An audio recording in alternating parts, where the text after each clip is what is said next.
We all know libraries should be quiet, but not like they were during the COVID-19 shutdowns. You fell off the face of the earth and there was nowhere to go. Although behind the scenes, libraries were a pandemic lifeline for many, like Judy Montfort, who drives past 4 locations to come to Cleveland's Langston Hughes branch. Fine, thank you for my newspapers, Kevin. Before COVID, she was here multiple days a week. During COVID, even with the doors locked, she was still here. And I would sit out in the cold and read the newspapers with the car running sometimes. And then you would pick up the books that you had ordered.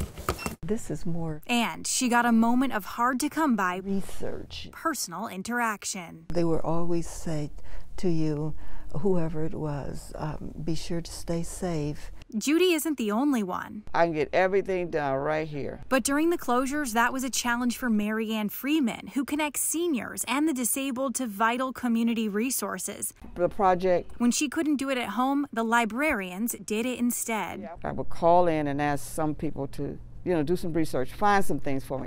They amazingly can research much better than me. Her home printer went out. The library printed for her and made copies. If I needed something to get my work done, they were there. Libraries handed out food boxes. Mary Ann took them to people in need. Parking lots became workplaces with 70,000 sessions logged on county Wi-Fi networks when they were closed. I have read this book, this book, this book, and this book. And then there's the families like Maureen Soder and her 3 girls, Maggie, Emily, and Erin in Fairview. I was bored because I didn't have anything new to read, and I read most of the books in my house. We've got plenty today. The first day the library did curbside pickup, they were there. And then they would put the books in the trunk, and then I would unbuckle and climb back there to grab the books. It was just like that one little pick me up for them to say, oh good, I got a new book, and they'd come home and I wouldn't see them for an hour. Well, it's clear libraries have become a lifeline for these families during the pandemic, and now